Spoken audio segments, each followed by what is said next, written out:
الرحیم الحمد للہ رب العالمین والصلاة والسلام علی سید الانبیاء والمرسلین وعلی آلہ وصحبہ اجمعین ومن تبعہم بإحسان فی کل زمان ومکان الی یوم الدین اما بعد باب ما جاء فی کراہیت البول فی الماء الراکد مائع راکد میں پیشاب کرنے کی کراہیت کا بیان۔ میں نے عرض کیا تھا کہ اس باب میں جو حدیث آئی ہے وہ حدیث پانی کے مسائل کے سلسلے میں احناف کے دلائل میں سے ایک دلیل ہے۔ آج ہمیں احناف کے مسائل سمجھنا ہے اور مسائل سمجھنے سے پہلے ان کے مسلک کو سمجھ لینا ہے۔ علماء احناف کا مسلک یہ ہے کہ مائع کثیر میں نجاست کے پڑنے سے وہ ناپاک نہیں ہوتا تاوقت کہ رنگ بو مزہ نہ بدل جائے، اوصاف ثلاثہ میں تغیر نہ آ جائے، اور اگر پانی قلیل ہے تو اس میں نجاست کے پڑتے ہی وہ ناپاک ہو جاتا ہے، رنگ بو مزہ بدلے یا نہ بدلے۔ یہ دو باتوں کو یاد رکھیے، مائع کثیر میں رنگ بو مزہ بدلنے پر ناپاک ہوگا، نہیں تو نہیں، اور مائع قلیل کے اندر رنگ بو مزہ نہ بدلے اس صورت کے اندر بھی وہ ناپاک ہو جائے گا جبکہ اس کے اندر کوئی نجاست پڑ جائے۔ لیکن ان حضرات کے نزدیک سوال یہ ہے کہ مائع قلیل اور مائع کثیر کی تحدید کیا ہے؟ مائع کثیر کسے کہتے ہیں، مائع قلیل کسے کہتے ہیں؟ اس میں امام ابو حنیفہ رحمۃ اللہ علیہ کا جو مسلک ظاہر الروایت میں بیان کیا گیا ہے وہ یہ ہے کہ رائے مبتلا بہی پر اس کا مدار ہے، یعنی دیکھنے والا جس کو سمجھے کہ یہ بڑا پانی ہے، کثیر پانی ہے تو وہ کثیر ہے، اور اگر وہ سمجھتا ہے کہ یہ قلیل ہے تو وہ قلیل ہے۔ باقی جو دہدردے والی بات آتی ہے، یہ جیسے کہ میں نے پہلے بھی عرض کیا ہے، یہ فقہائے متاخرین نے اختیار کیا ہے، اور فقہائے متاخرین نے اس کو امام محمد رحمت اللہ علیہ کی ایک بات سے اخذ کیا ہے۔ یعنی امام محمد نے بھی یہ نہیں کہا ہے کہ دہ دردے جو ہوتا ہے وہ کثیر ہے، دہ دردے سے کم ہے تو وہ قلیل ہے، یہ امام محمد کا بھی قول نہیں، بلکہ ایک واقعہ پیش آیا تھا، اس واقعے کے پیش آنے پر امام محمد نے جو جواب دیا اس جواب سے بعد کے لوگوں نے اس کو اخذ کر لیا ہے۔ پہلے عرض کیا تھا کہ امام محمد درس دے رہے تھے اور مائع قلیل و کثیر کے سلسلے میں بحث ہو رہی تھی، تو کسی طالب علم نے ان سے پوچھ لیا تھا کہ حضرت مائع قلیل اور مائع کثیر کو ہم کیسے پہچانیں، کتنا بڑا ہو تو ہم کہیں کہ یہ مائع کثیر ہے اور کتنا ہو تو ہم کہیں کہ یہ قلیل ہے؟ تو امام محمد رحمت اللہ علیہ جس مسجد میں بیٹھ کر درس دے رہے تھے انہوں نے اس مسجد کی طرف اشارہ کیا اور کہا کہ جیسے یہ مسجد ہے اتنا بڑا اگر پانی ہے تو وہ کثیر ہے۔ امام محمد نے یہ بات کہی اور تشریف لے گئے۔ شاگردوں نے مسجد کو ناپ کر دیکھا تو اندر سے وہ دہ دردے، باہر سے دیکھو تو وہ جو ہے اندر والا حصہ تو تھا 10، باہر کا ملا لے تو وہ ہو جاتا تھا 12۔ اس لیے ان کے شاگردوں میں سے بعض لوگوں نے کہا کہ بھئی اتنا بڑا غدیر ہو، اتنی بڑی جگہ ہو جس کے اندر پانی اتنا ہو کہ وہ دہ دردے ہوتا ہو تو وہ ہو جاتا ہے مائع کثیر۔ بعضوں نے کہا کہ ایک طرف سے 10 اور ایک طرف سے 12 ہو تو وہ ہو جاتا ہے کثیر۔ بعد میں آنے والے فقہا میں سے بعض حضرات نے سہولت کی خاطر اس کو لیا اور اس کے اوپر فتویٰ دیا۔ بعد میں یہ فتویٰ عام طور پر رائج ہوا اور آج بھی اس کے اوپر عمل کیا جاتا ہے، لیکن یہ امام ابو حنیفہ کا اصل مسلک نہیں، یہ تو بعد میں اخذ کی گئی اور استنباطی چیز ہے، جیسے کہ آپ اس واقعے سے سمجھ رہے ہیں۔ مذہب کیا ہے احناف کا؟ وہ ہے رائے مبتلا بیہی پر مدار، کہ رائے مبتلا بیہی کے اعتبار سے جس کو کثیر سمجھا جائے وہ کثیر، جس کو قلیل سمجھا جائے وہ قلیل ہے۔ یہ ہے مسلک، اس کو ذہن میں رکھ لیجئے۔ تو اس میں اب 3 باتوں کی ہمیں تحقیق کرنا پڑے گا امام ابو حنیفہ رحمۃ اللہ علیہ کے مسلک میں۔ ایک تو یہ کہ جو ہے مائے کثیر اور مائے قلیل کے درمیان میں جو حد فاصل ہے وہ اس کے لیے رائے مبتلا بیہی فیصلہ کرے گی، ایک تو یہ سمجھنا ہے۔ دوسرے یہ سمجھنا ہے کہ جو مائے کثیر ہوگا اس میں نجاست کے پڑنے سے وہ ناپاک نہ ہوگا تا وقت کے اوصاف ثلاثہ میں تغیر نہ ہو جائے۔ اور تیسری بات یہ سمجھنی ہوگی کہ مائے قلیل ہے تو تغیر اوصاف ہو یا نہ ہو، ہر صورت کے اندر وہ ناپاک ہو جائے گا۔ یہ 3 نقطے ہیں، ان 3 نقطوں پر احناف کے مسلک کا مدار ہے۔ سمجھ میں آئی نا بات؟ اب اس کے بعد اس سلسلے میں احناف نے جن دلائل سے استدلال کیا ہے اس کو میں عرض کرتا ہوں۔ پہلی دلیل اس سلسلے میں ہے وہی حدیث جو اس وقت ہمارے سامنے ہے، یہ حضرت ابو ہریرہ رضی اللہ عنہ سے مروی ہے۔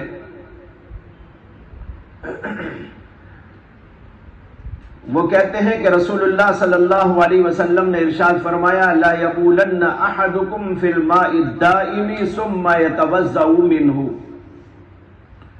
تم میں سے کوئی آدمی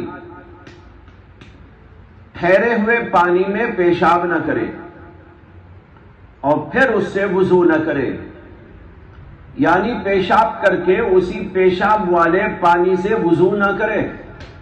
اور بعض روایات کے اندر غسل کا بھی ذکر ہے، چنانچہ بخاری میں اور مسلم میں بھی یہ روایت آئی ہے، اور اس کے اندر یہ ہے لا یبولن احدکم فی الماء الدائم الذی لا یجری ثم یغتسل فیہ۔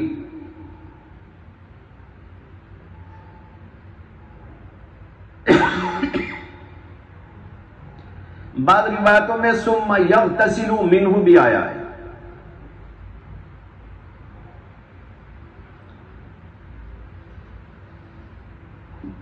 امام ترمذی رحمۃ اللہ علیہ نے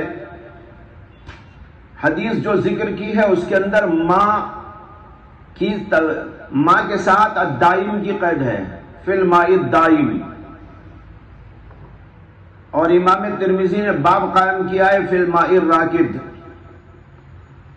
اس سے غالباً وہ اشارہ کر رہے ہیں کہ مائع دائم کے معنی ہے مائع راکد، دائم کے معنی یہاں پر ٹھہرا ہوا پانی، راکد بھی اسی کو کہتے ہیں۔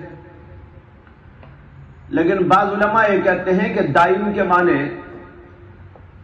وہ پانی ہے جو مسلسل نکلتا رہتا ہے، دائم، اس کے اندر دوام ہے، تو گویا کہ دائم میں یہ ہے کہ وہ مسلسل نکلتا رہتا ہے۔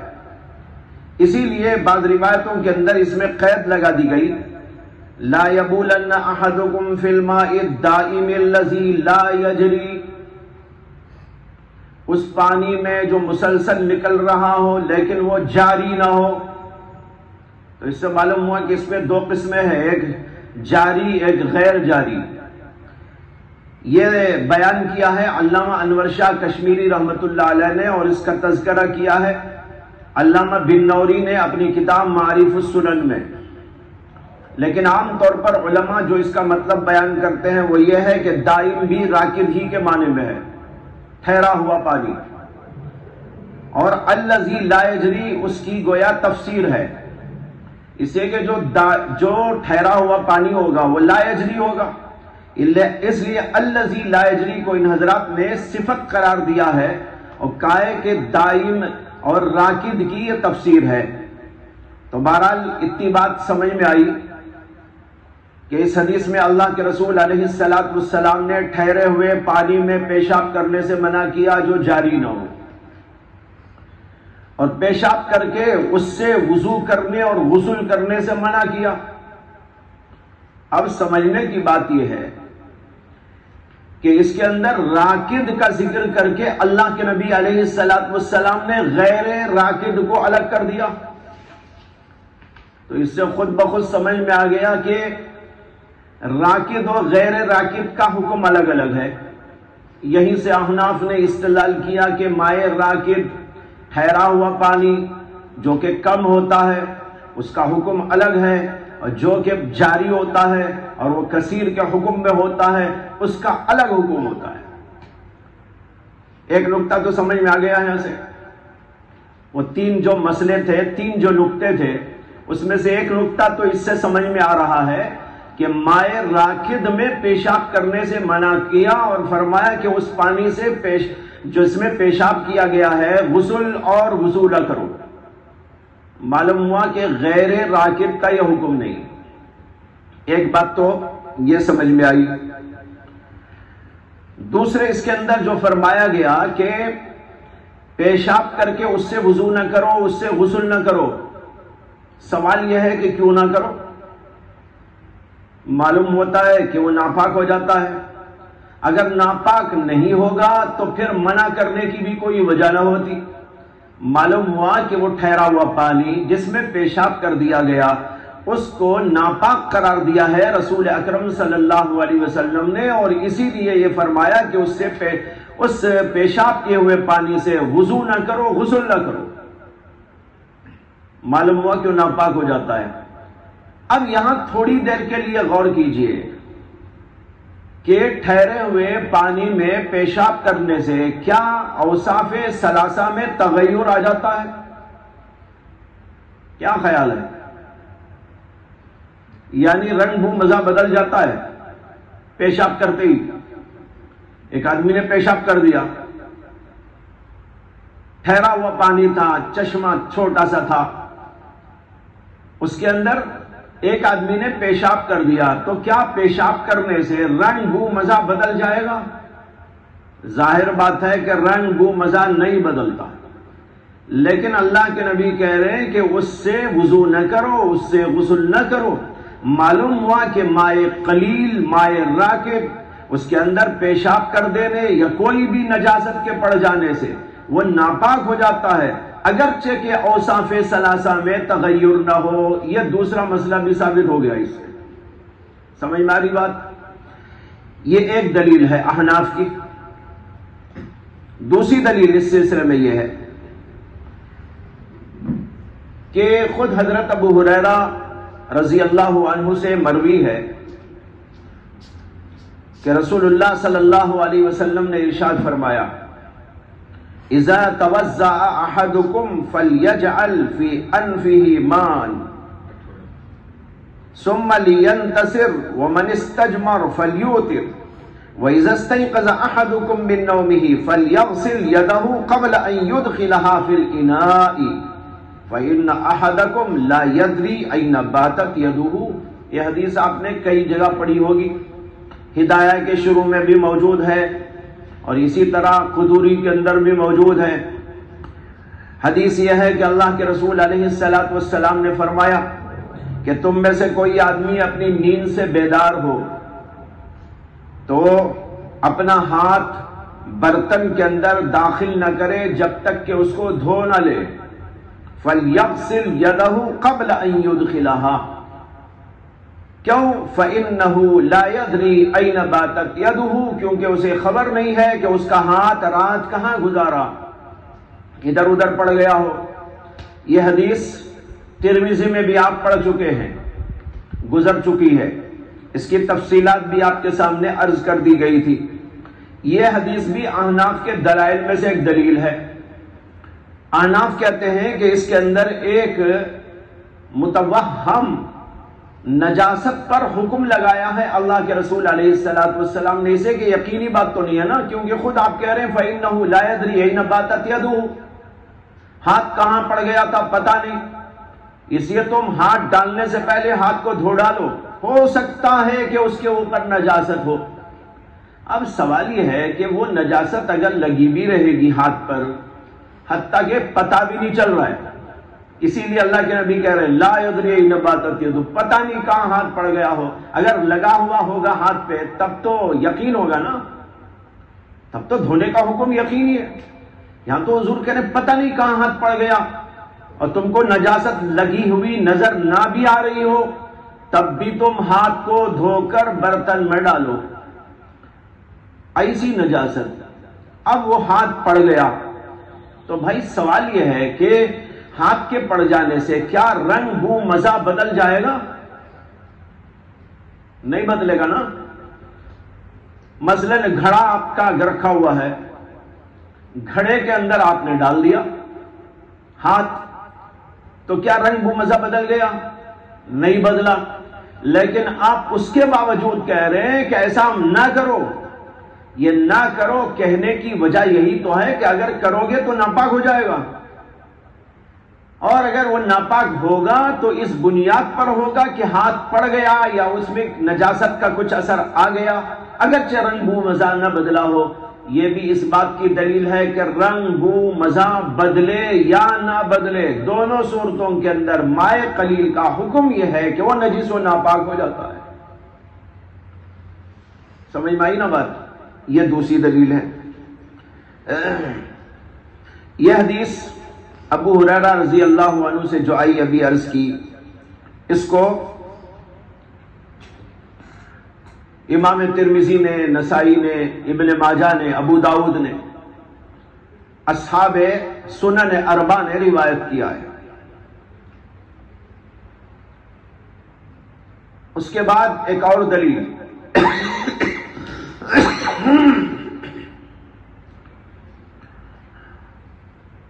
وہ بھی حضرت ابو ہریرہ سے ہے.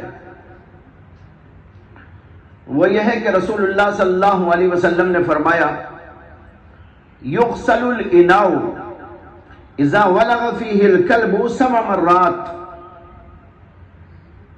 اگر کسی برتن کے اندر کتے نے منہ ڈال دیا تو وہ برتن 7 دفعہ دھویا جائے گا. یہ بہت معروف حدیث ہے. کتا برتن میں منہ ڈال دے تو اس کو 7 دفعہ دھونا چاہیے.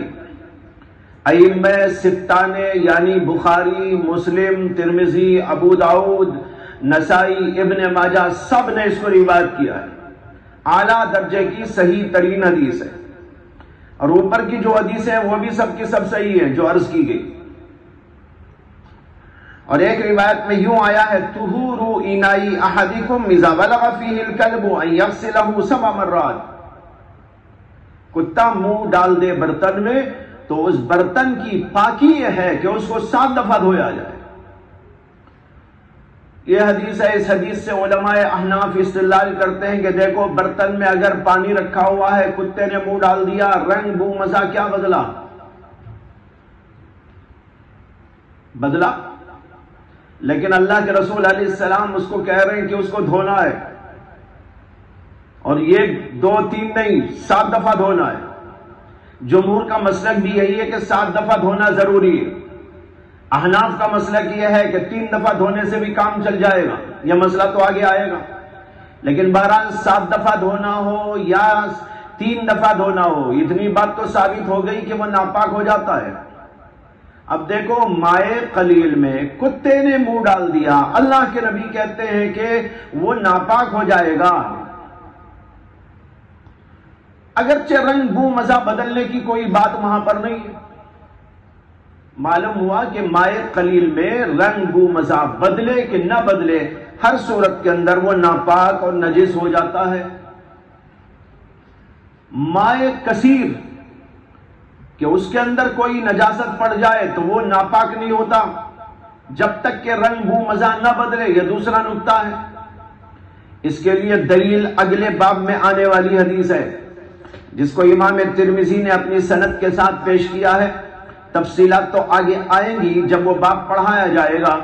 اس کے اندر حدیث یہ ہے کہ حضرت ابو ہریرہ کہتے ہیں سأل رجل رسول اللہ صلی اللہ علیہ وسلم فقال یا رسول اللہ انا نرکب البحر ونحمل معنا القلیل من الماء فإن توضأنا به عطشنا افنتوضأ من ماء البحر.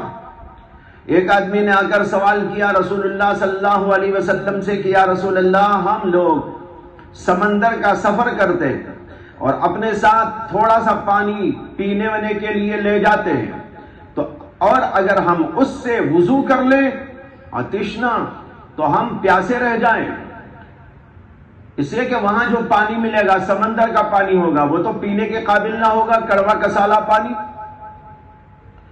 اس لیے اگر جو پانی ہم لے گئے ہیں اس کو ہم وضو کرنے کے لیے استعمال کر لیں عطشنا تو ہم پیاسے رہ جائیں۔ أَفَنَتَوَضَّأُ مِن مَّاءِ الْبَحْرِ، تو کیا ہم سمندر کے پانی سے وضو کر سکتے ہیں؟ اللہ کے رسول علیہ السلام نے فرمایا هُوَ الطُّهُورُ مَاؤُهُ، ہاں اس کا پانی پاک ہے۔ اب اس کے اندر سوال اس لیے ہے کہ وہاں نجاستیں تو پڑتی رہتی ہیں، ساری دنیا کی غلاظتیں، ساری دنیا کی نجاستیں تو سمندر ہی میں ڈالی جاتی ہیں، پھر اس کے اندر جانور تو مرتے ہی رہتے ہیں، پیدا بھی ہوتے رہتے ہیں، مرتے بھی رہتے ہیں، اس لیے کہ وہی ان کا ماما اور مسکن و مدفن ہے، وہیں پیدا ہوتے ہیں، وہیں جیتے اور پلتے ہیں، پھر وہیں مرتے ہیں۔ جیسے کہ دوسری مخلوقات جو بری ہوتی ہیں تو وہ بر میں پیدا ہوتے ہیں اور بر ہی میں دفن ہوتے ہیں، اسی طریقے پر سمندر کے تمام جانور وہیں پیدا ہوتے ہیں، وہیں پر پلتے پھلتے ناشتے اور سب کچھ کر کے پھر وہیں پر دفن بھی ہو جاتے ہیں، وہی پانی ان کے لیے مدفن بن جاتا ہے۔ تو سوال یہ پیدا ہوا ان لوگوں کو کہ ایسا پانی جس کے اندر جانور مرتے بھی رہتے ہیں، گندگیاں غلاظتیں ڈالی بھی جاتی رہتی ہیں، تو کیا یہ سمندر کا پانی اس لائق ہے کہ اس سے وضو کیا جائے؟ اللہ کے رسول علیہ السلام نے فرمایا الطہور ماؤہ، الطہور ماؤہ، اس کا پانی تو پاک ہے۔ یہ حدیث اس بات کی دلیل ہے، اور جمہور بھی یہی کہتے ہیں کہ ایسا پانی جو کثیر ہے اس کے اندر کوئی نجاست پڑ جائے وہ ناپاک نہیں ہوتا جب تک کہ رنگ بو مزہ نہ بدل جائے۔ یہ دوسرا نقطہ تھا، اس کو اس حدیث نے حل کر دیا۔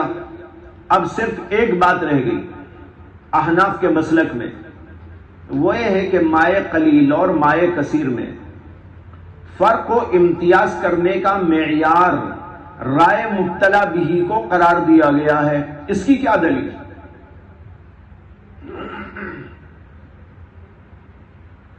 اس کی دلیل احناف نے بخاری کی ایک حدیث کو بنایا ہے جو حضرت میمونہ رضی اللہ تعالی عنہا سے مروی۔ وہ کہتی ہیں کہ ان رسول اللہ صلی اللہ علیہ وسلم سئل عن فارۃ سقطت فی سمن، اللہ کے رسول سے سوال کیا گیا اس چوہے کے بارے میں جو گھی میں گر کے پڑ گیا، گھی میں پڑ گیا، سمن، کیا کیا جائے؟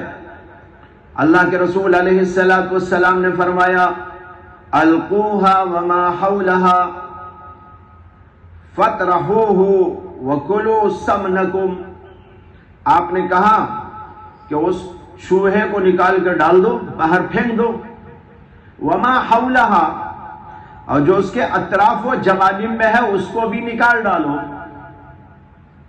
اور اپنا گھی کھاؤ، اپنا گھی کھاؤ۔ اب یہاں استدلال یہ ہے کہ یہ جو گھی ہے یہ جمع ہوا گھی ہے، اس کے اندر یہ بہتا ہوا گھی نہیں ہے، جمع ہوا گھی ہے۔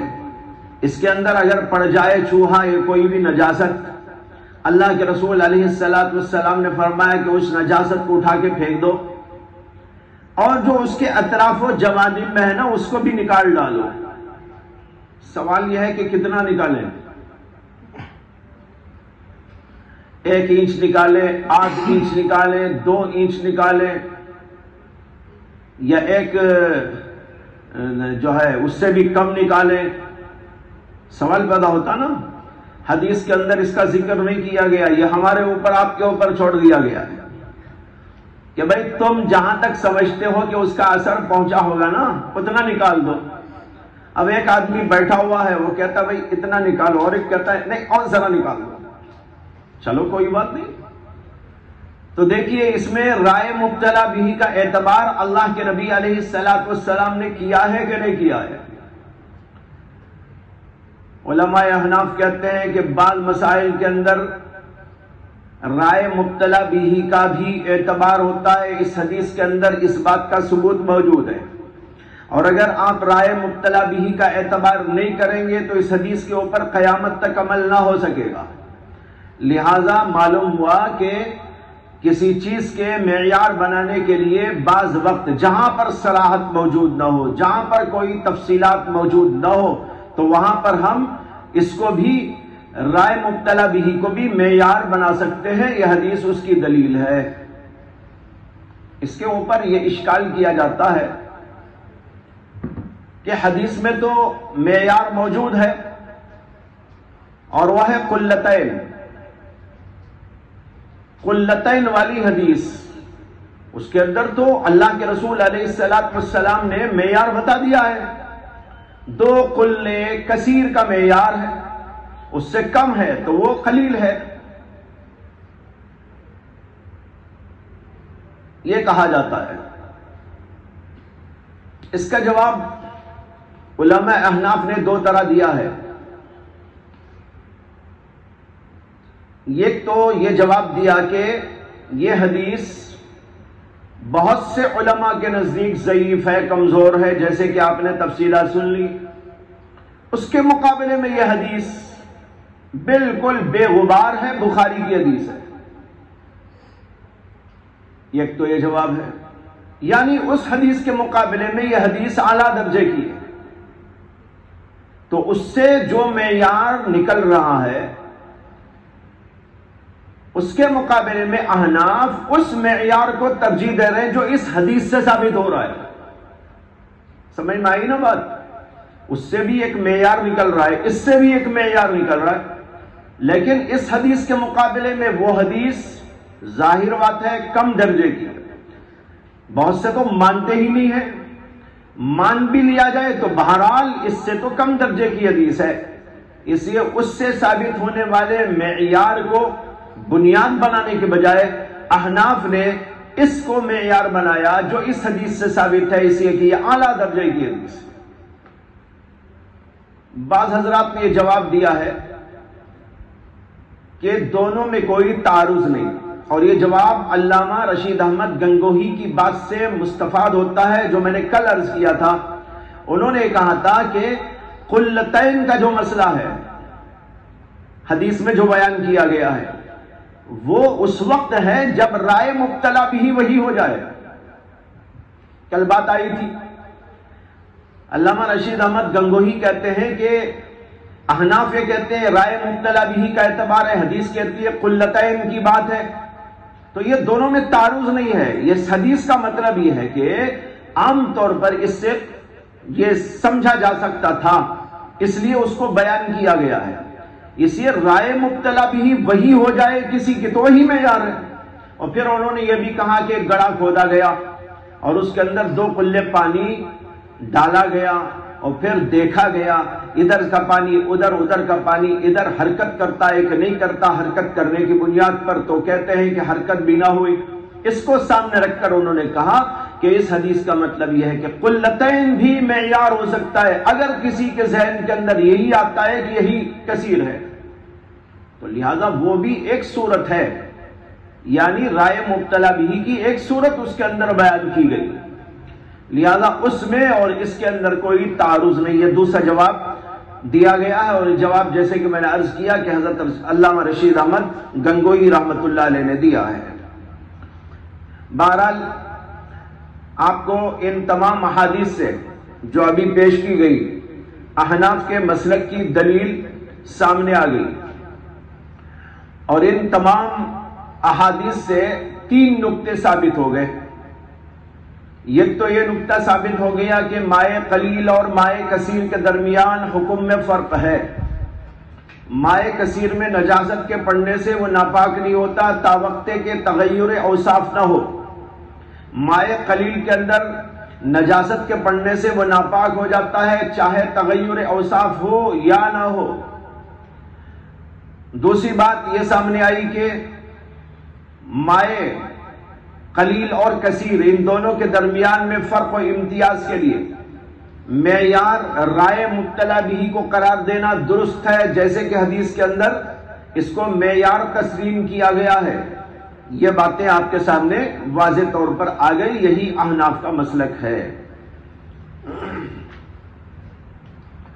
احناف نے قلتین والی بات کو بھی معیار نہیں بنایا، اور یہ بھی نہیں کہا کہ ہر پانی جو ہے وہ پاک ہوتا ہے، جیسے کہ اہل ظاہر نے کہا کہ اس کے اندر نجاست پڑے کہ نہ پڑے، دونوں صورتوں کے اندر وہ پاک ہے۔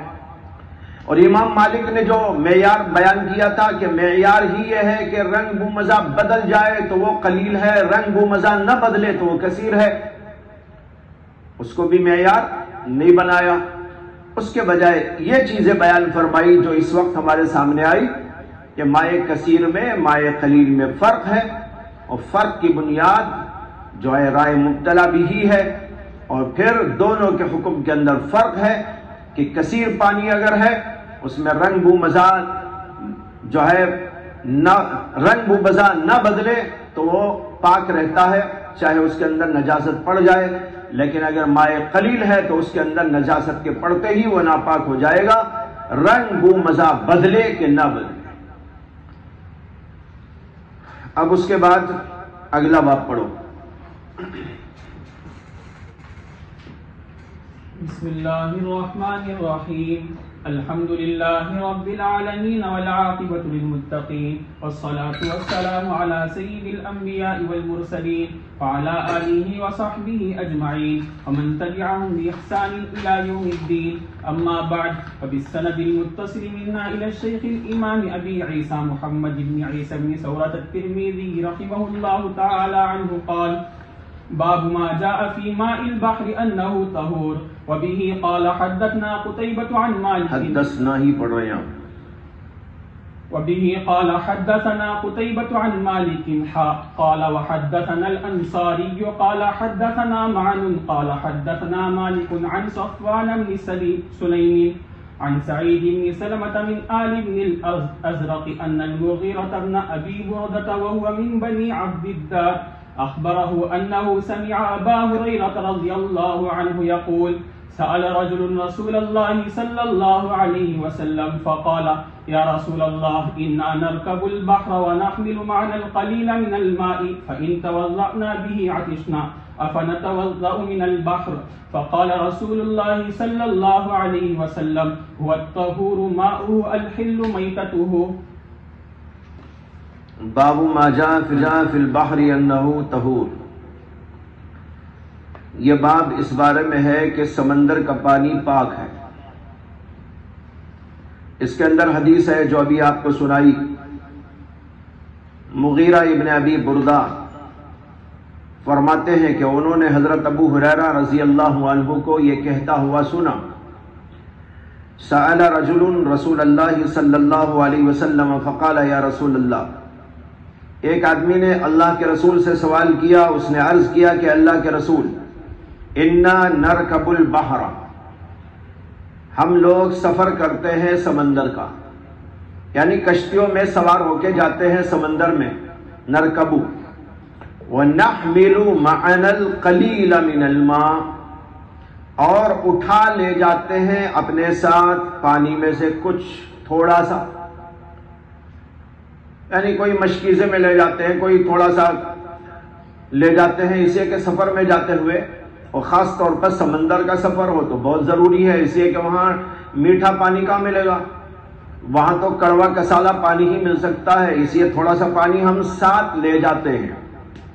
فَإِن تَوَضَّأْنَا بِهِ عَطِشْنَا، اگر ہم اس سے وضو کر لیں تو ہم پیاسے رہ جائیں، اس لیے کہ پینے کا پانی اور تو نہیں ملے گا، جو لے گئے اس کو ہم نے وضو کے لیے استعمال کر لیا تو ہم پیاسے رہ جائیں گے۔ افنتوضأ من البحر، تو کیا ہم سمندر سے یعنی سمندر کے پانی سے وضو کر سکتے ہیں؟ فقال رسول اللہ صلی اللہ علیہ وسلم: هو الطہور ماؤه والحل میتته، آپ نے فرمایا کہ اس کا پانی تو پاک ہے اور اس کا مردار حلال ہے۔ سوال یہ کیا گیا، اللہ کے نبی علیہ السلام نے دو باتیں جواب کے اندر ارشاد فرمائی، اس کا پانی پاک اور اس کا میتہ اور مردار حلال۔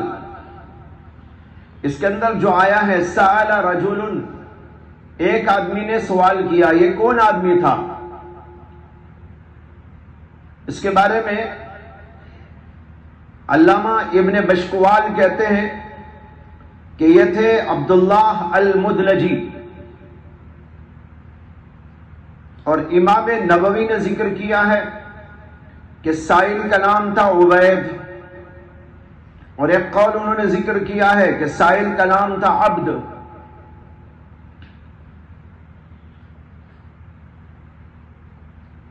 اور اس کے اندر جو آیا ہوا طہور، یہ طا کے فتح کے ساتھ ہے۔ طہور کے معنی ہے مطہر، یعنی پاک کرنے والا، خود پاک اور دوسروں کو پاک کرنے والا۔ علامہ زرقانی نے اس کی تفسیر کے اندر لکھا ہے البالغ فی الطہارہ، یعنی بہت حد تک طہارت میں بڑا ہوا پانی۔ یہ تو ہے طاہر اور ایک ہے طہور۔ طاہر کے معنی تو ہے پاک، تو طہور کے اندر اور مبالغہ ہے، اور مبالغہ ہونے سے اس کے معنی ہو گیا کہ وہ دوسروں کو پاک کرنے کی بھی صلاحیت رکھتا ہے۔ جیسے قرآن میں اللہ تعالیٰ نے کہا پانی کے بارے میں وَأَنزَلْنَا مِنَ السَّمَاءِ مَاءً طَهُورًا، ہم نے آسمان سے پاک پانی نازل کیا، یعنی ایسا پاک جو اپنی ذات میں پاک ہے اور دوسروں کو پاک کرنے کی صلاحیت رکھتا ہے۔ اسی لیے علماء تفسیر نے اس کی تفسیر میں لکھا طہوراً اے طاہراً فی ذاتہ مطہراً لغیرہ، ذات میں پاک اور دوسروں کو پاک کرنے کی صلاحیت رکھتا ہے۔ اس کے بعد جو اس میں آیا ماؤہ، یہ ماؤہ پر جو رفع ہے یہ فاعل ہونے کی بنیاد پر ہے، یہ طہور کا فاعل ہے۔ الحل حلال کے معنی میں ہے، اور بعض روایتوں میں یہ لفظ حلال خود اللہ کے نبی علیہ السلام سے بھی روایت کیا گیا ہے۔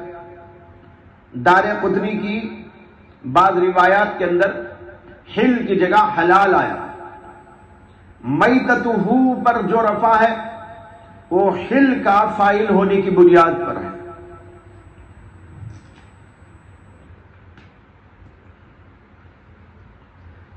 یہ جو لفظ آیا ہے الطہور ماؤہ،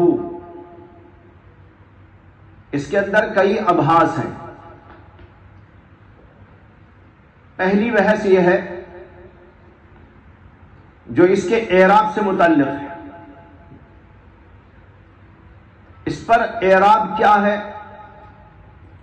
علامہ ابن دقیق العید رحمہ اللہ نے اپنی کتاب شرح الالمام میں بیان کیا ہے کہ بعض علماء نے اس کے اعراب کے سلسلے میں 20 قول ذکر کیے۔ کتنے؟ 20 قول۔ علامہ دقیق العید کہتے ہیں، ابن دقیق العید کہتے ہیں فی کثیر منہا تکلف، ان میں سے بیشتر کے اندر کچھ تکلف برتا گیا ہے۔ اس کے بعد انہوں نے 4 کو ذکر کیا ہے، 4 اعراب اس کے سلسلے میں بیان کیے گئے ہیں۔ نمبر 1، ہوا کو مبتدا قرار دو اور الطہور کو دوسرا مبتدا قرار دو، اور اس مبتدا کی خبر ماؤہ ہو، اور یہ پھر مبتدا خبر مل کر پہلے مبتدا کی خبر بنا دی جائے۔ ہوا مبتدا، الطہور ماؤہ مبتدا خبر، مبتدا خبر سے مل کر پھر پہلے مبتدا کی خبر ہو جائے گا۔ دوسری صورت یہ بیان کی ہے کہ ہوا مبتدا ہے اور طہور اس کی خبر ہے، اور ماؤہ بدل الاشتمال ہے. یہ دوسری شکل ہوئی. تیسری شکل وہ بیان کرتے ہیں کہ ہوا ضمیر شان ہے جس کا کوئی مرجع نہیں ہوا کرتا, اور الطہور ماؤہ مبتدا اور خبر ہے. تو لہذا ہوا کو ضمیر شان قرار دیں, اس کے بعد کے جملے کو مبتدا خبر, اور ہوا کی ضمیر کا کوئی مرجع نہیں ہوا کرتا. جیسے کہ قل هو اللہ احد, ہوا اللہ احد, اس کے اندر بھی ہوا ضمیر کا کوئی مرجع نہیں ہوا کرتا. یہ ہوئی تیسری صورت. چوتھی صورت یہ ہے کہ ہوا کو مبتدا قرار دو اور طہور کو اس کی خبر اور ماؤہ کو اس کا فاعل. میں نے اوپر یہی بتایا تھا, یعنی ماؤہ جو ہے طہور کی خبر ہے, طہور کا فاعل ہے, اور پھر یہ مصدر اس صورت کے اندر یہ مصدر کے معنی میں مصدر ہو جائے گا, طہور پڑھا جائے گا پھر اس صورت کے اندر. تو کہتے ہیں کہ اس کو مبتدا بناؤ, ہوا کو, طہور اس کی خبر ہو جائے گی, ماؤہ اس کا فاعل ہو جائے گا. نہیں, یہ مصدر نہیں, وہ تو رہے گا, لیکن اس کے جو ہے اس میں خبر بنا دی جائے گی, اس کو خبر بنائیں گے اور اس کے بعد جو ماؤہ ہے وہ فاعل بن جائے گا. یہ ہیں چار صورتیں. یہ اعراب کی شکلیں بیان کی گئی. دوسری بحث یہاں پر یہ ہے کہ اللہ کے رسول علیہ الصلاۃ والسلام سے سوال کیا گیا. سوال یہ کیا گیا کہ ہم لوگ سفر کرتے ہیں سمندر کا, اور وہاں پانی کی قلت اور کمی ہوتی ہے, یعنی میٹھا پانی تو ہوتا نہیں, ساتھ میں تھوڑا سا پانی لے جاتے ہیں. اگر اس پانی کو ہم وضو کے لیے استعمال کر لیں تو ہم پیاسے رہ جائیں,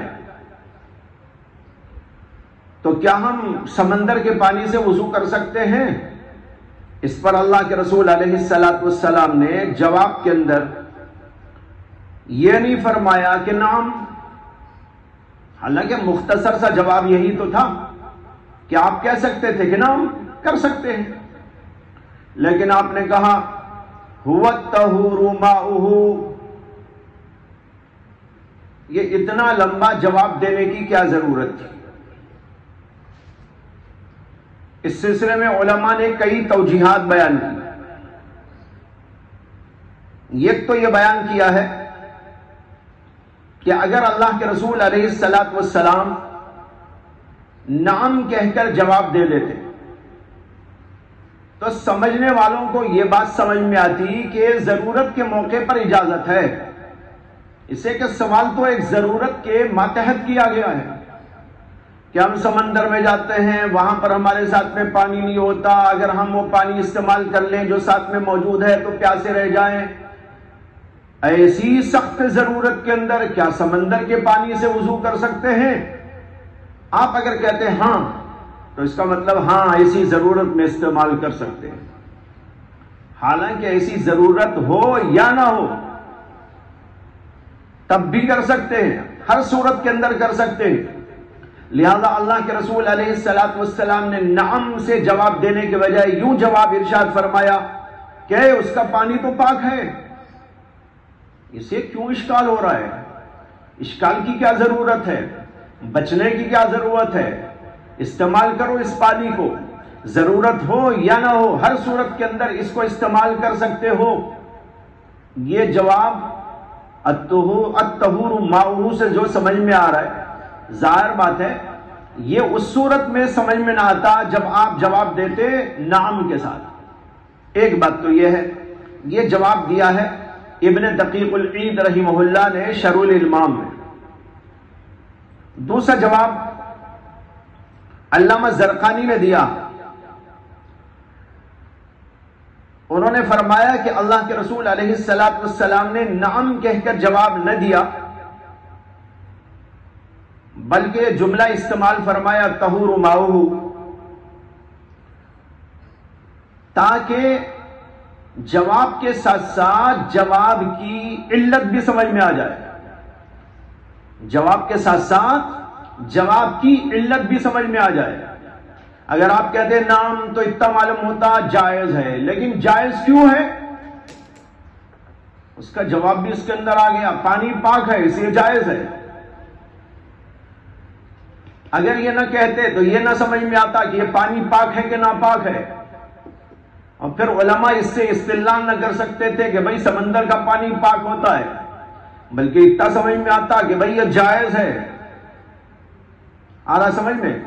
تو اس سے معلوم ہو گیا سمندر کا پانی جس کے اندر نجاستیں ڈالی جاتی ہیں، گندگیاں پڑتی ہیں، اور اس کے ساتھ وہاں پر جانور ہزاروں نہیں لاکھوں مرتے رہتے ہیں، اس کے باوجود بھی اس کا پانی پاک ہے. تو پانی کے پاک ہونے کی وجہ سے اس سے وضو کرنا جائز ہے. یہ ساتھ ساتھ علت بھی سمجھ میں آ گئی. تیسری بات،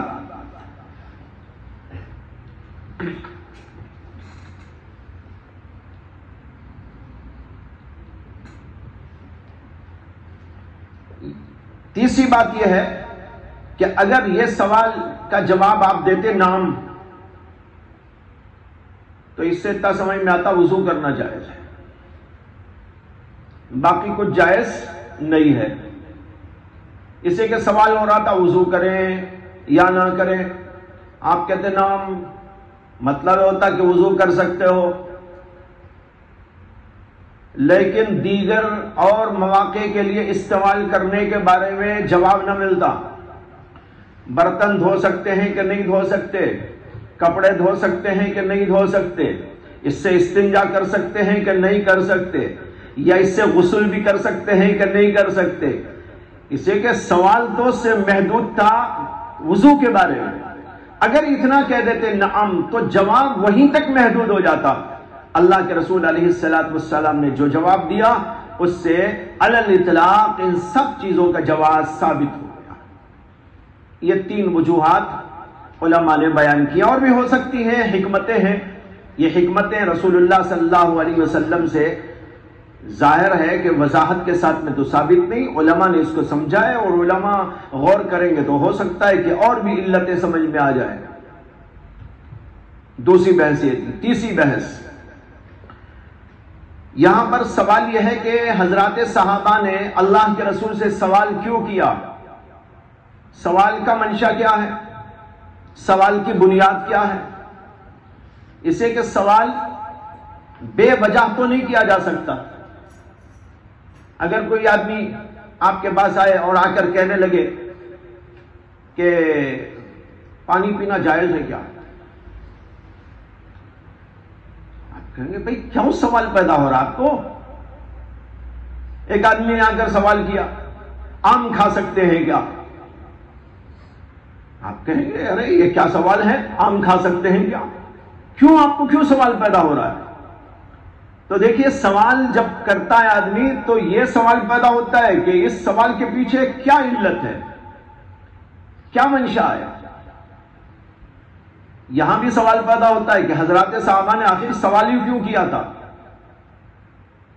بہت زمانہ پہلے کی بات ہے کہ ایک صاحب میرے پاس آئے اور انہوں نے آ کر کہا کہ ہلدی کھا سکتے ہیں کیا نہیں. تو مجھے بڑا تعجب ہوا. وہ تبلیغی جماعت سے منسلک ماشاءاللہ، خوب جماعتوں میں جانے والے آنے والے بڑے نیک آدمی، پہلے سے بھی آتے جاتے. ایک دن اچانک آئے اور سوال کیا کہ حضرت ایسا ہلدی کھا سکتے ہیں کیا؟ تو میں نے کہا آپ سوال کیوں کر رہے ہیں؟ عجیب بات ہے، آپ کے ذہن میں سوال کیوں آیا؟ تو انہوں نے کہا ہاں اس کی وجہ ہے سوال کرنے کی، وہ یہ ہے کہ ہم ابھی جماعت میں ایک جگہ گئے تھے، علاقے کا نام بھی لیا انہوں نے. وہاں گئے اور وہاں پر ہم کو یہ موقع ملا دیکھنے کا کہ ہلدی کس طرح بنائی جاتی ہے. تو انہوں نے کہا کہ ہلدی کی جو ڈلیاں نکالی جاتی ہیں اس کو گوبر میں ڈال کے پکاتے ہیں. بڑے بڑے وہ دیگچے ہوتے ہیں اور اس کے اندر وہ ہلدی ڈال دی جاتی ہے اور اس کے اندر پانی ڈال کر پانی میں گوبر ڈالتے ہیں اور گوبر سے خوب پکاتے ہیں. رات بھر پکتا ہے یا 2-3 دن پکتا ہے. جب وہ پکتا ہے تو پکنے کے بعد اس کے اندر رونق آ جاتی ہے، یعنی وہ جو ہلدی کا رنگ آپ کو نظر آتا ہے پیلا پیلا، وہ پیلا رنگ گوبر کی برکت ہے۔ یہ گوبر نہ ڈالیں تو نہیں آتا، گوبر ڈال کر پکانے کے بعد وہ رنگ اس کے اوپر آتا ہے، پھر اس کے بعد اس کو نکال کے جھوئے لاتے ہیں، بیچتے ہیں۔ وہاں ہم نے اپنی آنکھوں سے یہ منظر دیکھا تو دیکھنے سے میرے ذہن کے اندر سوال پیدا ہو گیا کہ یہ ہلدی کھا سکتے ہیں کہ نہیں کھا سکتے۔ میں نے کہا میں بھی آج ہی یہ سن رہا ہوں، ہم کو بھی نہیں پتا ہے، لیکن ہلدی تو ہم بھی کھا رہے ہیں، پوری دنیا کھا رہی ہے۔ اس کے بعد میں تحقیق میں لگا اس کی کچھ کہ آخر کیا ہے، تو معلومات کرنے سے معلوم ہوا کہ واقعی ایسے ہی ہوتا ہے۔ لیکن پھر میں جو ہے مختلف جگہوں کے بارے میں معلومات کیا تو یہ اندازہ ہوا کہ ہر جگہ پر ایسا رواج نہیں ہے۔ یو پی والوں سے بھی ہم نے معلوم کیا، لیکن یو پی کے کئی لوگوں نے ہم سے کہا کہ یہ تو آج ہی ہم سن رہے ہیں کہ ایسا ہوتا ہے، ہمارے ہاں تو ایسا نہیں ہوتا۔ ایسے ہی اور بھی بعض علاقوں کے بارے میں معلومات میں نے کی ہے تو انہوں نے کہا کہ نہیں ہمارے ہاں بھی نہیں ہوتا۔ لیکن ہمارے اس علاقے میں کرناٹک میں اور بعض علاقوں کے اندر یہ صورتحال ہے اور واقعی ہے۔ ایک صاحب سے جب میں نے معلوم کیا تو انہوں نے کہا ہاں ہمارے ہاں تو ایسا ہی ہوتا ہے، گوبر ڈال کے ہی پکاتے ہیں، اور جو ہے جس زمانے کے اندر ہلدی کٹتی ہے اور یہ پکتی ہے تو اس زمانے کے اندر تو ہمارے یہاں گوبر کا بڑا ڈیمانڈ ہو جاتا ہے، اسی کے وہ پکانے والے جو ہے گوبر خریدتے ہیں تو گوبر کا بڑا ڈیمانڈ ہو جاتا ہے، یہ بھی انہوں نے کہا۔ تو بہرحال اس طرح کی معلومات حاصل ہوئی تو اس سے اتنا اندازہ ہوا کہ بہت سارے علاقوں کے اندر گوبر ڈال کر ہلدی کو پکا کر اس کو تیار کیا جاتا ہے اور رنگ لایا جاتا ہے۔ بعض اور علاقوں کے بارے میں معلوم ہوا کہ وہاں یہ ترکیب نہیں ہے رنگ لانے کی، وہاں دوسری ترکیبیں ہیں، وہ سوڈا ڈالتے ہیں، بیکنگ سوڈا جو ہوتا ہے وہ سوڈا ڈالنے سے بھی یہی صورت بنتی ہے اور اس سے زیادہ بہتر بنتی ہے، تو بہت سے علاقوں میں وہ استعمال ہوتی ہے۔ تو اتنا اندازہ ہوا کہ بعض جگہ ایسا ہے بعض جگہ ایسا ہے، اس لیے جو ہے حرمت کا فتویٰ آپ نہیں دے سکتے، ہلدی کھا سکتے ہیں کہ نہیں کھا سکتے۔ خیر وہ اس کے بعد بھی آئے، ہم نے ان کو بتایا کہ بھئی ایسی ایسی صورتحال ہے۔ تو خیر یہ میں عرض یہ کر رہا تھا کہ سوال جب کرتا ہے نا آدمی تو پریشانی ہوتی ہے، سوال کیوں کر رہا ہے۔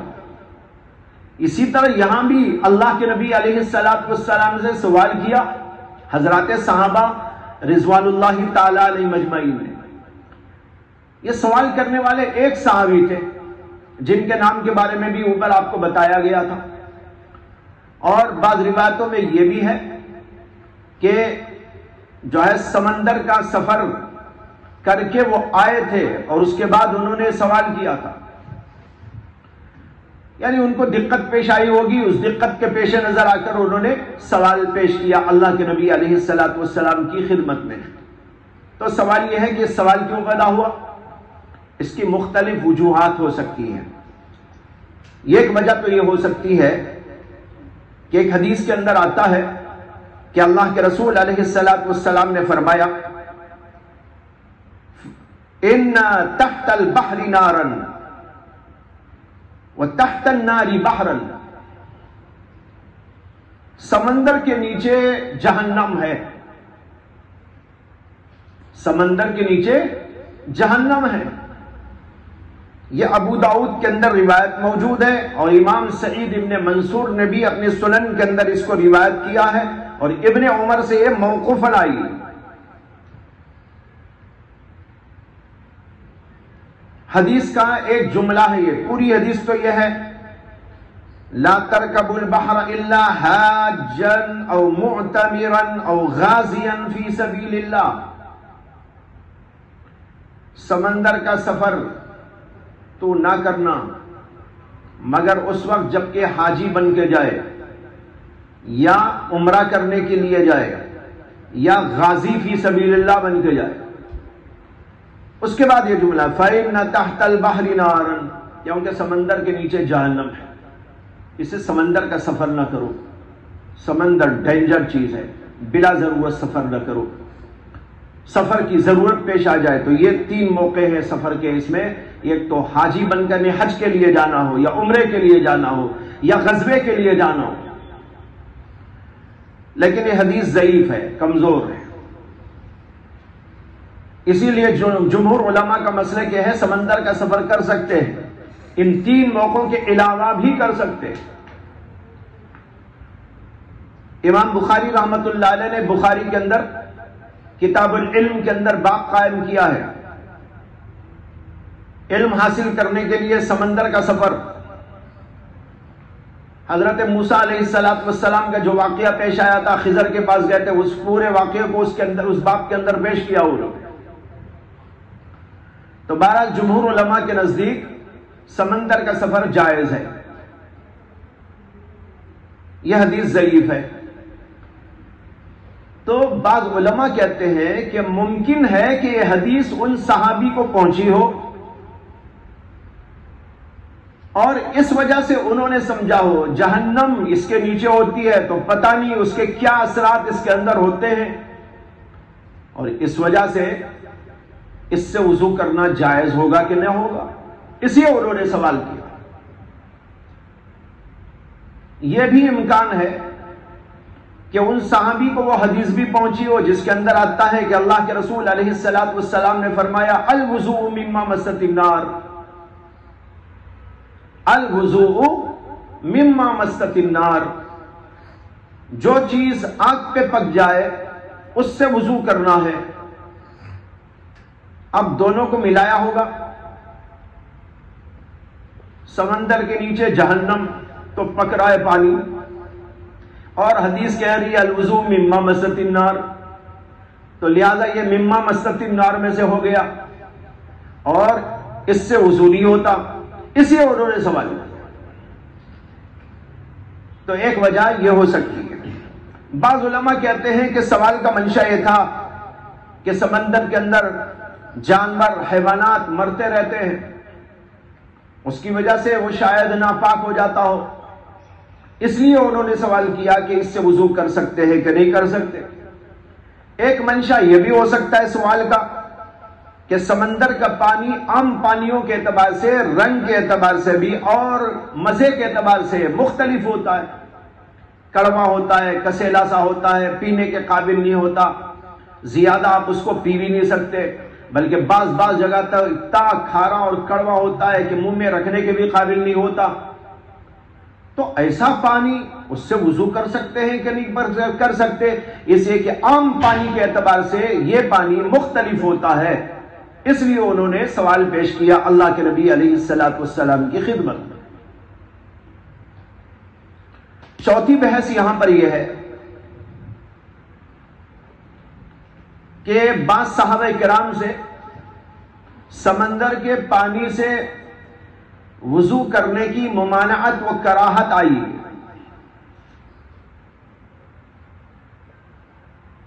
علامہ شوکانی نے لکھا ہے رویہ عن ابن عمر عن عبداللہ بن عمرو بن عاص، ابن عمر نے عن عبداللہ بن عمرو بن عاص انه لا يجزئ التطهر به، اس سے وضو کرنا کافی نہیں ہے۔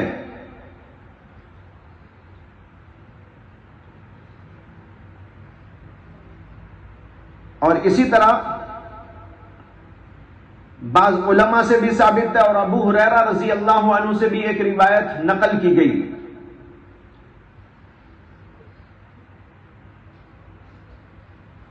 ابن عبد البر مالکی اور ابن عمر رضی اللہ عنہ، سعید ابن المسیب اور ابو ہریرہ رضی اللہ عنہ،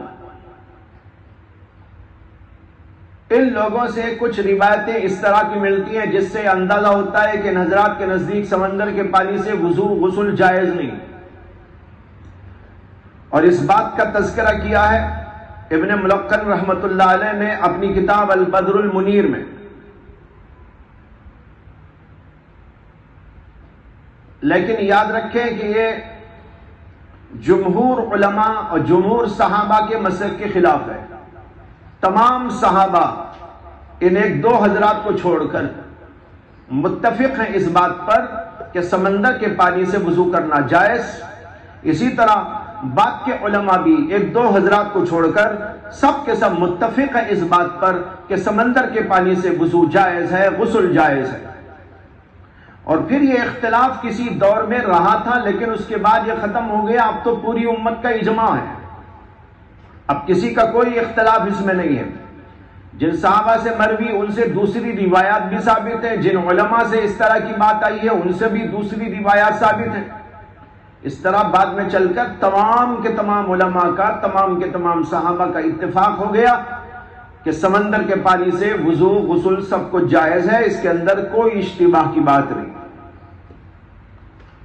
اس کے بعد اس میں دوسرا جملہ ہے حدیث میں وَالْحِلُّ مَيْتَتُهُ، اس کے اندر جو آیا ہے وَالْحِلُّ مَيْتَتُهُ، اس پر سوال یہ ہے کہ اللہ کے رسول علیہ السلام سے سوال تو نہیں کیا گیا تھا، سوال تو تھا وضو کرنے کے بارے میں، لیکن آپ نے جواب کے اندر دو باتیں فرمائی اور فرمایا هُوَ الطَّهُورُ مَاؤُهُ وَالْحِلُّ مَيْتَتُهُ۔ سوال یہ ہے کہ اللہ کے رسول سے سمندر کے پانی سے وضو کیا حکم پہ پوچھا گیا تھا، تو آپ نے اس کے ساتھ یہ بھی کیوں فرما دیا؟ علامہ خطابی رحمت اللہ علیہ معالم السنن کے اندر کہتے ہیں، جو ابو داؤد کی شرح ہے، کہ اللہ کے رسول علیہ السلام نے یہ بات اس لیے ارشاد فرمائی جب آپ نے دیکھا کہ سائل نے سوال کیا ہے سمندر کے پانی کے بارے میں، اس لیے سوال کیا ہے کہ سمندر میں میٹھا پانی نہیں ملتا، اس لیے ان کو سوال پیدا ہو گیا کہ سمندر کے پانی سے وضو کر سکتے ہیں کہ نہیں کر سکتے۔ تو آپ نے سوچا کہ جیسے سفر کے موقع پر پانی کی قلت پریشانی کا باعث بنتی ہے، اسی طریقے پر کھانے کی قلت بھی پیش آتی ہے، اور خاص طور پر سمندر میں جائیں گے تو وہاں ہوٹل کا، اور جگہوں پر ہوٹل، اس زمانے میں تو ہوٹل بھی نہیں تھے، آج بھی سمندر میں آپ جائیں گے تو ہوٹل کا ملے گا، جو بڑے بڑے شپ ہوتے ہیں اس کے اندر جو کچھ ہوتا ہے وہی ہوتا ہے۔ تو بہرحال اللہ کے نبی علیہ السلام نے خیال فرمایا کہ جب سوال پانی کا پیدا ہوا تو ہو سکتا ہے کہ ان کو یہ پریشانی بھی لاحق ہو، اس لیے آپ نے ساتھ ساتھ اس کا بھی ذکر کر دیا اور کہا وَالْحِلُّ مَيْتَتُهُ، وہاں کا مردار بھی حلال ہے، پکڑو اور کھاؤ، یعنی مچھلیاں، سمندر کا جانور تمہارے لیے حلال ہے، وہ بھی کھا سکتے ہو۔ اس کو کہتے ہیں جواب علی اسلوب الحکیم، یعنی سوال یہ کیا گیا لیکن اس کے ساتھ کچھ اضافہ کر کے جواب دیا گیا۔ یہ تو ایسا ہے جیسے حدیث میں آتا ہے کہ ایک صاحب نے سوال کیا رسول اللہ صلی اللہ علیہ وسلم سے ما یلبس المحرم، محرم آدمی کون سے کپڑے پہن سکتا ہے؟ آپ نے کہا لا یلبس القمیص ولا البرنس ولا السراویل ولا الامامۃ ولا ثوبا مسہ ورس ولا زعفران ولا الخفین الا اللہ یجد النعلین فمن لم یجد نعلین فلیلبس الخفین ولیقطعہما حتی یکون اسفل من الکعبین۔ یہ بخاری مسلم وغیرہ میں روایت آئی ہے۔ کیا مطلب؟ سوال کیا گیا کہ محرم آدمی کون سے کپڑے پہن سکتا ہے؟ آپ نے کہا قمیص نہیں پہن سکتا، ٹوپی نہیں پہن سکتا، سروال نہیں پہن سکتا، امامہ نہیں پہن سکتا، اور ایسے کپڑے نہیں پہن سکتا جس کو ورس میں یا زعفران میں رنگ دیا گیا ہو، ولا الخفین، اور خفین بھی نہیں پہن سکتا۔ اگر کوئی آدمی خفین نہ پائے، خفین اس کے پاس خفین نہیں پہن سکتا، اگر کسی آدمی کو چپل نہ ملے، خفین ہی اس کے پاس موجود ہوں تو کیا کرے؟ آپ نے کہا اوپر سے کاٹ کر پہن لیا کرے، وَلْيَقْطَعْهُمَا، اس کو کاٹ لے، اوپر والا حصہ کاٹ لے اور نیچے والا جو حصہ رہ جائے گا اتنا ہی رکھ لے، جیسے کہ چپل اوپل ہوتا ہے ایسا آپ بنا کر اس کو پہن سکتا۔ اب دیکھو یہ تو نہیں پوچھا گیا تھا نا، آپ سے پوچھا گیا تھا کیا پہن سکتا ہے، جواب دے رہے ہیں یہ نہیں پہن سکتا، یہ نہیں پہن سکتا، یہ نہیں پہن سکتا، یہ نہیں پہن سکتا، باقی سب پہن سکتا ہے، جو نہیں پہن سکتا وہ آپ نے ارشاد فرما دیا۔ اور پھر اس کے بعد جوتوں کے بارے میں بتا دیا، اس لیے کہ سامنے والا جو حصہ ایسا ابھرا ہوا ہوتا ہے ہڈی والا، اس کو ڈھانکنا احرام کی حالت کے اندر ناجائز ہوتا ہے، اس کا کھلا رکھنا ضروری ہے۔ یعنی جو سامنے ایسی ہڈی ہوتی ہے، ایک تو بازو ہڈی ہوتی ہے، ایک یہ سامنے والی ہڈی ہوتی ہے، انگلیوں کے آگے والا حصہ، انگلیوں اور انگلیوں سے ذرا آگے تک ڈھانک لے تو چلے گا، لیکن وہ اوپر والا حصہ اس کو ڈھانکنے کی اجازت نہیں، اس کو کھلا رکھنا ضروری۔ خفین جب پہنتے ہیں تو وہ بھی ڈھک جاتا ہے، اس لیے آپ نے کہا خفین نہیں پہن سکتا۔ اگر کسی آدمی کو چپل اور ایسے جوتے نہ ملے جس سے کہ وہ سامنے والا حصہ کھلا رہ سکے تو وہ ایسا کر لے کہ خفین کو اوپر سے کاٹ لے، اوپر سے کاٹ کے ایسا بنا لے اور اس کو پہن لے۔ یہ پوچھا نہیں گیا تھا، لیکن آپ نے محسوس کیا کہ بھائی اس کی بھی ضرورت کبھی پڑ سکتی ہے آدمی کو، تو آپ نے اس کے ساتھ ساتھ جواب ارشاد فرما دیا۔ علماء کہتے ہیں کہ اگر کسی مفتی سے ایک آدمی نے سوال کیا اور وہ سوال کا جواب یہ تھا کہ وہ ناجائز ہے چیز، علماء کہتے ہیں کہ یہ بھی بتا دے کہ وہ ناجائز ہے اور ساتھ ساتھ یہ بھی بتا دے کہ کون سی شکل جائز ہے۔ یہ ہے علی اسلوب الحکیم، یہ ناجائز ہے، لیکن بھائی ایسا کرو تو یہ جائز ہے۔ جیسے حدیث میں بھی آتا ہے کہ اللہ کے رسول علیہ السلام کی خدمت میں ایک صاحب اچھے اچھے کھجور لے کے آئے، سارے کھجور اچھے اچھے اچھے۔ آپ نے پوچھا سارے کھجور اچھے کہاں سے مل گئے؟ انہوں نے کہا یا رسول اللہ میرے پاس دونوں قسم کے تھے، اچھے اور معمولی ردی، تو میں نے کیا کیا ان کو جو ہے دے کر دوسرے سے بدلے میں یہ اچھے اچھے کھجور لے لیے، ایک سا دے دیا، آدھا سا یہ لے لیا۔ کھجور کو ایک سا دینا، آدھا سا لینا، یہ تو سود ہے، ناجائز ہے۔ اللہ کے رسول علیہ السلام نے فرمایا کہ بھائی یہ تو غلط ہے جو تم نے کیا، ایسا نہ کرو۔ ہاں ایسا کرو کہ تمہارے جو کھجور ہے اس کو بیچ دو پیسے کے بدلے، جتنے پیسے اس کے بدلے آئے اس سے پھر اچھے کھجور خرید لو۔ چنانچہ اس طرح آپ نے ان کو ترکیب بتائی۔ اب دیکھو یہاں اتنا کہہ دینا تو کافی تھا کہ یہ ناجائز ہے، قصہ ختم ہو گیا مفتی کا کام، لیکن آپ نے علی اسلوب الحکیم ان کو ترکیب بتائی۔ اس کو بیچ دینا، یعنی جو تمہارے کھجور ہیں جس میں ردی بھی ہے اچھے بھی ہے اس کو بیچ دینا، اور جو قیمت تم کو اس کی مل جائے اس سے صرف اچھے اچھے کھجور لے لینا۔ وہاں بھی یہی ہوگا کہ جب آدمی بیچے گا ایک سا قیمت وصول ہوگی، تو جو قیمت وصول ہوگی اس سے اگر اچھے خریدنا چاہے گا تو آدھا سا ہی آئیں گے، نتیجتاً وہی آئیں گے۔ لیکن وہ طریقہ اسلام نے حرام قرار دیا، اور اس کی حکمتیں ہیں، اس کی مصلحتیں ہیں، اس کی علتیں ہیں، وہ اپنی جگہ پر۔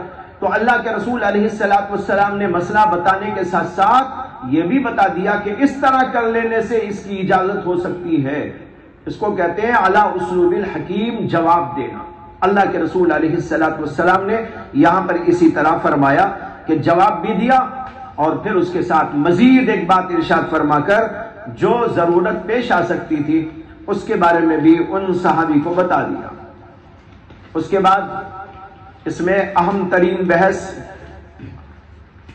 یہ ہے کہ یہ حدیث بتا رہی ہے سمندر کا جانور حلال ہے، سمندر کا میتہ حلال ہے، الحل میتتہ۔ تو اب یہاں پر سوال یہ ہے کہ کون سے جانور سمندر کے حلال ہیں، کون سے جانور سمندر کے حرام ہیں۔ اس کے بارے میں ائمہ کے مسالک اختلافات ہیں۔ تمام دنیا کے علماء کا اس بات پر تو اتفاق ہے کہ سمک جائز ہے، یعنی مچھلی جائز ہے۔ مچھلی کے علاوہ جانوروں کے بارے میں اختلاف ہے۔ کہ وہ جائز ہیں یا نہیں، اور کون سے جائز ہیں اور کون سے نہیں۔ آج سے مسالک سن لیجئے، دلائل کا ذکر کل ہوگا۔ اس سلسلے میں امام مالک رحمت اللہ علیہ کہتے ہیں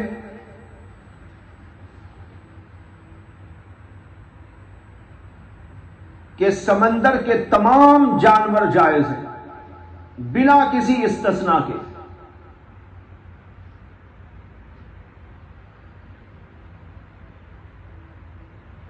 سمندر میں تو بہت سارے جانور ہوتے ہیں، عجیب عجیب ڈیزائن کے ہوتے ہیں، بہت بڑے بڑے بھی ہوتے ہیں، چھوٹے سے چھوٹے بھی ہوتے ہیں۔ امام مالک کے نزدیک تمام قسم کے جانور جائز ہیں۔ امام اعظم ابو حنیفہ رحمت اللہ علیہ کے نزدیک سوائے مچھلی کے کوئی بھی جائز نہیں۔ یہ مسلک امام مالک کے مسلک کے بالکل برعکس۔ امام مالک کہتے ہیں سب جانور جائز، اور امام ابو حنیفہ کہتے ہیں سب ناجائز سوائے مچھلی کے۔ اور امام شافعی رحمت اللہ علیہ کے نزدیک اس میں کئی اقوال ہیں۔ ایک قول ان کا یہ ہے، جیسے امام مالک کا قول ہے کہ تمام جانور جائز ہیں سمندر کے۔ بہت سے حضرات نے اس کے اوپر فتویٰ بھی دیا ہے امام شافعی کے اصحاب میں سے۔ دوسرا مسئلہ اس میں یہ ہے کہ تمام کے تمام جانور سوائے مچھلی کے حرام ہیں۔ یہ مسلک امام ابو حنیفہ کے مطابق ہے، یہ بھی ان کا ایک قول ہے۔ یہ قول قدیم ہوگا۔ تیسرا مسلک یہ ہے بری جانوروں میں جو جو جانور جائز ہیں ان کی نظیر سمندر کے جانوروں میں بھی جائز ہے، اور جو جو جانور بر میں ناجائز ہیں ان کی نظیر سمندر میں بھی ناجائز ہے۔ علماء کہتے ہیں کہ جتنے جانور اوپر ہم کو ملتے ہیں اسی طرح سمندر کے اندر بھی اسی قسم کے جانور ملتے ہیں۔ یہاں گائے ہے تو وہاں بھی گائے ہے، یہاں بکری ہے تو وہاں بھی بکری ہے، یہاں خنزیر ہے تو وہاں بھی خنزیر ہے۔ تو لہذا سمندر کی بکری جائز، سمندر کی گائے جائز، اس لیے کہ وہ یہاں جائز، اور خنزیر یہاں ناجائز اس لیے وہاں بھی ناجائز۔ یہ تیسرا قول امام شافعی رحمت اللہ علیہ۔ امام نووی رحمت اللہ علیہ نے اس کا ذکر کرتے ہوئے یہ بھی ذکر کیا ہے کہ جو جانور ایسے ہیں جن کی نظیر بر میں موجود ہی نہیں ہے لیکن ہے وہاں پر، وہ ان کا کیا حکم ہے؟ وہ کہتے ہیں کہ ان کا حکم یہ ہے کہ وہ بھی جائز ہے۔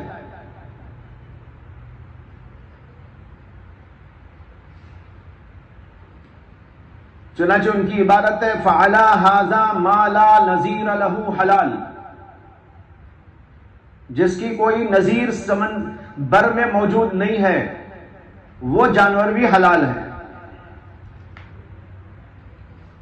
یہ قول اس سلسلے میں ان کا یہ ہے کہ جو جانور سمندر کے اندر خطرناک ہیں جیسے کہ سانپ یا اسی طریقے پر مگرمچھ، یہ حرام ہے۔ اس کے علاوہ جو جانور ہے وہ جائز ہے۔ علامہ نووی لکھتے ہیں وَأَمَّا التِّمْسَاحُ فَحَرَامٌ عَلَى الصَّحِيحِ الْمَشْهُورِ، یعنی مگرمچھ صحیح اور مشہور قول کے مطابق حرام ہے۔ وَبِهِ قَطَعَ الْمُصَنِّفُ فِي التَّنْبِيهِ وَالْأَكْثَرُونَ، کہتے ہیں اسی بات کا قطعی فیصلہ کیا ہے مصنف نے۔ مصنف سے مراد ہے، یہ عبارت جو میں نقل کر رہا ہوں، یہ عبارت المجموع کی ہے. المجموع شرح مہذب، مہذب ایک کتاب ہے، اس کی شرح لکھی ہے امام نووی نے، اس کا نام ہے المجموع شرح مہذب. تو یہاں مصنف سے مراد ہے علامہ شیرازی جو اس کے مصنف ہیں، یعنی مہذب کے مصنف ہیں. تو کہتے ہیں اسی بات کا فیصلہ کیا ہے مصنف نے اور اکثر حضرات نے. یہ چند اقوال ذکر کرنے کے بعد امام نووی آگے لکھتے ہیں شرح مہذب میں، الصحیح المعتمد ان جمیع ما فی البحر تحل میتته الا الزبدہ. یہ آخری بات ہے ان کی. کہتے ہیں صحیح اور معتمد قول اس سلسلے میں یہ ہے کہ سمندر کے تمام جانور جائز ہیں سوائے زبدہ یعنی مینڈک کے. یہی ان کا آخری فیصلہ ہے، آخری قول ہے امام شافعی رحمۃ اللہ علیہ کیا. یہ امام نووی کی شرح مہذب سے میں نے ذکر کیا ہے ان کا مسلک. امام ابو حنیفہ کا مسلک تو ہماری سبھی کتابوں کے اندر نقل کیا گیا ہے، معلوم ہے. یہ ہے مسالک اس سلسلے میں. اب اس کے بعد بحث رہ جاتی ہے اس بات کی کہ ان حضرات نے کن کن دلائل سے استدلال کیا ہے. اس کو انشاءاللہ کل عرض کیا جائے گا. پھر اس کے بعد ایک بحث یہ آئے گی کہ اس حدیث کا درجہ کیا ہے، اس کو بھی کل عرض کروں گا. امام ترمذی نے کہا ھذا حدیث حسن صحیح، یہ حدیث حسن صحیح درجے کی ہے. اس سے میں کچھ بحث بھی ہے. وآخر دعوانا ان الحمد للہ رب العالمین.